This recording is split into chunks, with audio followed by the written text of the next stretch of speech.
Raising money is the second hardest part of starting any business, and after product market fit, it is the second biggest reason why startup fails. And there are so many terms: Series A, Series B, seed funding, pre-seed funding, and whatnot, which make it very difficult for a first-time founder to really understand them. Let's understand each term step by step, and also what are the common mistakes to avoid during fundraising. As a founder, you need to understand few things very clearly. Investor तुम्हारे business में क्यों invest करेगा? अगर उसको 10-20% का return चाहिए होता तो स्टॉक मार्केट से भी ले लेता. Reason he is taking all the risk, reason he is interested in such a small business, reason he is betting money on you is that he want to multiply his money 10 times, 20 times, 30 times and even more number of times. तो तुमको कुछ चीजें समझनी पड़ेंगी. दो तरह के business होते हैं, scalable and non scalable. Non scalable जैसे इवेंट मैनेजमेंट का काम, क्रिएटर एजेंसी या ad agency, marketing agency, consultancies firm, IT services industry, ये सारी इंडस्ट्रीज होती है ना, they are very labour intensive. उनमें अगर तुमको स्केल करना है तो you need to hire more number of people. When you hire more number of people, तुम्हारा रिस्क ऑफ फेलिंग और ज्यादा बढ़ जाता है. अगले महीने प्रोजेक्ट नहीं आया तो तुम्हारी कंपनी फेल हो सकती है, तुम्हारे प्रॉफिट मार्जिन रिड्यूस हो जाते हैं. स्केलेबल नहीं होता और रिस्क बहुत ज्यादा होता है, तो इन्वेस्टर ऐसी कंपनियों में इन्वेस्ट करना अवॉइड करता है. On the other hand, software based company, product based company, ऐसी कंपनी जिसमें एक बार प्रोडक्ट बन गया, उसकी प्रोडक्ट मार्केट फिट अच्छा है, तो तुम उसको आराम से लोगों को बेच सकते हो. तुमको स्केल करने में कोई दिक्कत नहीं होती. वैसी कंपनी पैसा मल्टीप्लाई करती है. तो इन्वेस्टर को ऐसी कंपनियों में इन्वेस्ट करना है जो पैसा मल्टीप्लाई करके दे सके. क्योंकि तुमको शायद एक टर्म का पता होगा, एग्जिट स्ट्रेटेजी. इन्वेस्टर हमेशा एक कंपनी में एग्जिट स्ट्रेटेजी को लेके घुसता है. उसको पता होता है कि आज मैं इस पॉइंट पे घुस रहा हूँ, इस वैल्यूएशन पे घुस रहा हूँ, कल को 5 साल बाद ये कंपनी इतने गुना मल्टीप्लाई हो जाएगी, तो मैं इस टाइम पे, इस पॉइंट पे अपना सारा पैसा लेके एग्जिट कर जाऊंगा या कुछ परसेंटेज लेके निकल जाऊंगा, ताकि वो अपना पैसा रिकूप कर सके. क्योंकि कई बार वो लोग भी किसी और का पैसा लेके आते हैं, उनको पैसा लौटाना होता है या उनको और पैसा चाहिए होता है ताकि और स्टार्टअप्स में इन्वेस्ट कर सके, ताकि वो उनको भी तो अर्निंग करना होगा ना. वो अर्न कैसे करेगा जब तुम्हारी कंपनी पैसा मल्टीप्लाई करके देगी. Now let's get started with fund raising. So you and your friend got a brilliant idea to start a company, but you need basic money, right, to build a product. So थोड़ा पैसा तुम लेके आते हो, थोड़ा पैसा तुम्हारा दोस्त लेके आता है, but you need more money. तो you go to your friends and relative and one of your friends और रिलेटिव गेट एग्री कि हाँ, आई ट्रस्ट दिस गाइस, मैं इनको पैसा दे सकता हूँ, ये अच्छा पैसा बनाएंगे, ये अच्छी कंपनी चालू कर लेंगे, अपना करियर स्टार्ट कर लेंगे. ठीक है. You in return you also give him a certain percentage of your company in form of share. ये जो पैसा मिला ना, before start of company, before registering the company, before the just at idea stage, इसको बोलते हैं pre seed investment. और ये प्री सीड इन्वेस्टमेंट लेके तुम अपना प्रोडक्ट बनाते हो, तुम प्रूफ ऑफ कॉन्सेप्ट कंप्लीट करते हो कि हाँ, ये प्रोडक्ट है, ये वर्किंग है, अच्छा चलेगा, लोगों को पसंद आएगा. You get the basic customer insight and you start the legal work. तुम अपनी कंपनी रजिस्टर्ड करते हो यूजिंग प्री सीड इन्वेस्टमेंट, ताकि तुम्हारा सब कुछ रेडी है. Now you can go to launch your product. So now it's time to launch your product, और maybe you have already launch your product, but अब तुमको टीम चाहिए which can help you in your day to day task. But उस team के लिए office space भी चाहिए, so you need a good amount of money. So the next round of money that you are going to raise will come under seed round. तो seed round में जो भी तुम पैसा उठाते हो, that will be utilize in making a fully functional organization. मतलब बहुत बड़ा ऑर्गेनाइजेशन नहीं, एक बेसिक डिसेंट सा ऑर्गेनाइजेशन, बट जो भी काम है वो किसी को असाइंड है या कोई हेल्प कर रहा है. मतलब फाउंडर ऑफिस है, तुम भी काम करो, सब कुछ कर रहे हैं, but you have a good team.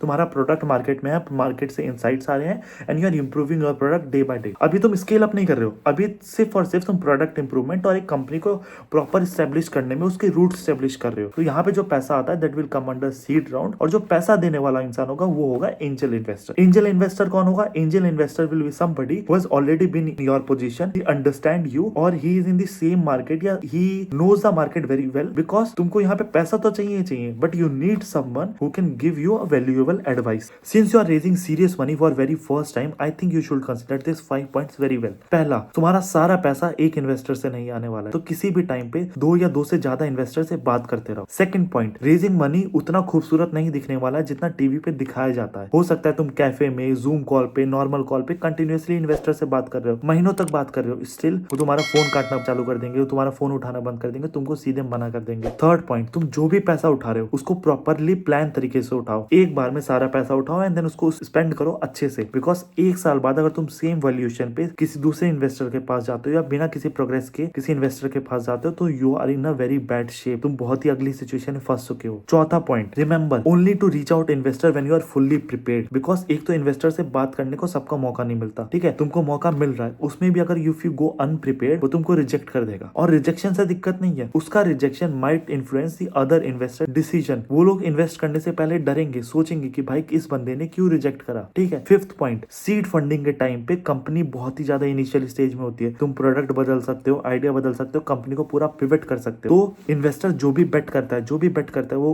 Company पे नहीं तुम पे बेट कर रहा होता है. तो be prepared. Scene 6, now let's get back to basics of funding funding again. So your company has grown to a decent level. Your product market fit is coming out absolutely perfect. People are liking your product. Your product is tested, and you want to grow your company to nationwide level. You want to take your company globally. अब तुमको branding पे काम करना पड़ेगा, तुमको अपने PR पे काम करना पड़ेगा, तुमको और पैसा अपने प्रोडक्ट डेवलपमेंट में लगाना पड़ेगा, प्रोडक्ट को और अच्छा बनाना पड़ेगा, अपनी टीम को एक्सपेंड करना पड़ेगा, अपनी टीम और स्पेशलाइज बनाना पड़ेगा. उसके लिए क्या चाहिए? पैसा. You need money in much larger amount than the last time. So you start looking for a venture capital form. Venture capital form क्या होते हैं? दे आर द फॉर्म एक well establish company which take money from rich people, well establish people who want to take larger risk. तो उनसे वो पैसा लेके in the promise of much higher return वो लोग स्टार्टअप या छोटी छोटी कंपनियों में पैसा लगाते हैं in a larger amount with much tougher term than angel investor. And the first round of investment that you will raise from any venture capital form to start scaling your business will be called Series A round. The second round of investment that you will raise from any venture capital firm, maybe another one, to continue scaling your business will be called Series B round. Likewise, Series C,